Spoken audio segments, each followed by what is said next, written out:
just occurred to me.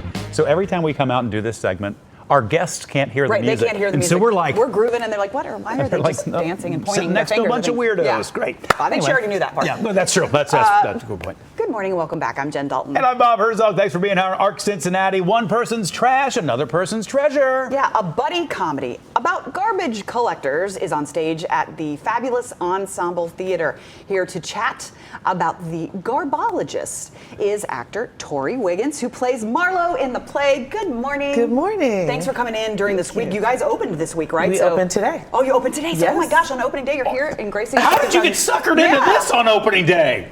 You know, it's the love of theater. We suffer for our art. Right. We suffer for our art. There it is. It's Thank all you good. for being here on opening night. So obviously we talk about it being something about trash collectors, Yes. but it's more than that. It's kind of a friendship developing, but then you find out different things about each other. Tell us about the show.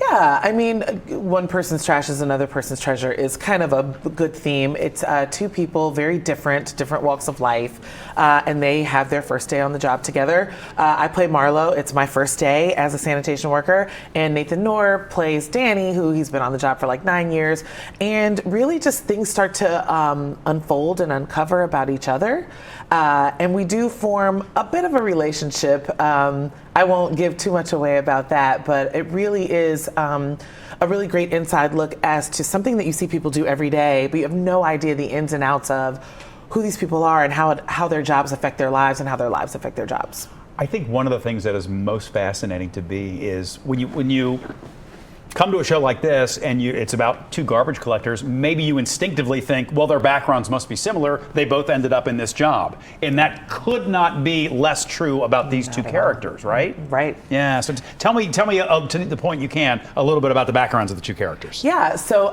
Danny is from Staten Island. He's born and raised there, lived there all his life. He's been a sanitation worker for about 9 years. He is recently divorced and he loves his job. He knows a lot about it. Marlo is, who I play, is a double Ivy summa cum laude. Really super educated African-American woman. Danny's a white male from Staten Island. They could not be more different. And that is cool. All I can tell you. Yeah. Because the rest of it will give it away. Well, I know you can't tell us too much about it, but when you bring those personalities together, surely, you know, people, there's going to be differences, but there are going to be similarities, I'm sure. What do you hope people take away from the show when they leave? I want people to understand how deep their perceptions go and how much more there is that you don't know. I mean, I know who my sanitation worker is on my street. I've never thought about like her hobbies, her interests, how she got there, how she got this job. Does she love this job? Is this job a gateway to something else? You know, and I've never known as much about trash as I have in the last 2 months. I mean, there are, Danny, the character in the play, he's always telling Marlo to read the bags. And you can tell a lot about a person by their trash. And Danny says that in ancient civilizations, we can tell a lot about ancient civilizations by their garbage.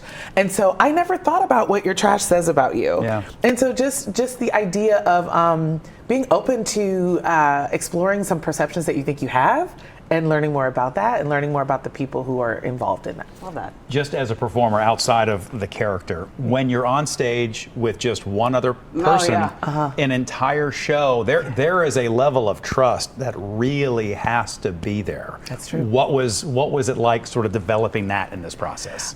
This is my first show with Nathan, and we've both been actors for a really long time. I think that trust was established almost right away. I mean, as soon as we were both cast, we like exchanged numbers, and it was like, if you ever want to run lines, if you ever want to, and just, I mean, working with him has been really, really great. I think we complement each other very well, and we've got each other's backs. That's awesome. So, and you've got a pretty good director too, right? We have a great director, the incomparable Dylan Myers, of course. Doesn't hurt to work with her absolutely. as well. Pretty cool. So this show opens tonight, like you said. Yes. How long does it run? It'll run until Sunday, October 6th. Okay, so people have a couple weeks. And Yeah, then we have a few what weeks. comes after that? I mean, Ensemble always has a great season. Oh yeah, right after that will be our holiday offering, which is Alice in Wonderland this year. Love. So yeah, I'm really excited. I was in Alice in Wonderland like 8 years ago, maybe 9 years ago. So it'll be nice to see it come back around. It's really cool. Awesome. And then I need that. And, Yeah, I Need That is Teresa Rebeck, who I believe will be here to direct it, which is really awesome. Oh, wow. That's really cool. That's neat. Yeah, that's The neat. Sound Inside is a really cool script. That's another two-hander. Adam Rapp, really great playwright. And then we'll round off the season with Jaja's African Hair Braiding by Jocelyn Bio, which I will be directing. Oh, wow. Yeah. Fantastic. She's a, multi-talented, multifaceted kind of gal. You got all the hyphens. You gotta have Multi-hyphenate artist. Yeah, Yes, that's right. You have to have all the absolutely. hyphens. I have to ask you one other question, just off because it just occurred to me. Anytime you go to the ensemble and you see the set that they put together, how much of the garbage truck is there? Because I was going to ask part of the same thing. I saw the back of the garbage truck, but I also saw the front of the garbage truck. I'm telling you, there is some suspension of disbelief, but there is really actually a garbage hopper and a garbage truck. It is fully functional. I get to drive it in one of the scenes. We've got turn signals, headlights, stoplights, green lights. I mean, I have to know, I was just telling my friend Amy that while I'm saying lines, I have to remember where my turn signals are in the script and turn the right way as the truck is moving because it all goes together. It is really, really cool. That's awesome. It is, there is actual garbage on stage, lots of it. It's so awesome. They built a garbage truck. I think it's really cool, too. It's sponsored by Rumpke, right? Yes, it is. Yes, it is. I mean, perfect. Yes. Couldn't be more perfect than that. That's Just smart. thinking. That's just- Yeah. Yeah, we know a little something Yeah, you about, do. Yeah, you do. about something. All right, we'll get all the ticket information you need up at local12.com. Tori, thanks for coming in, especially on Thank you for opening day. having me. Yeah, Yes. really Yeah. appreciate Happy it. to do it. Yeah. Ensemble Theater. Break a Always leg. doing stuff. 8:48. We'll be right back. Sure, you could stop watching now, but let's be honest, you want to see more. So click some of those links, or better yet, go ahead and tap subscribe. That way you'll catch more content from Local 12.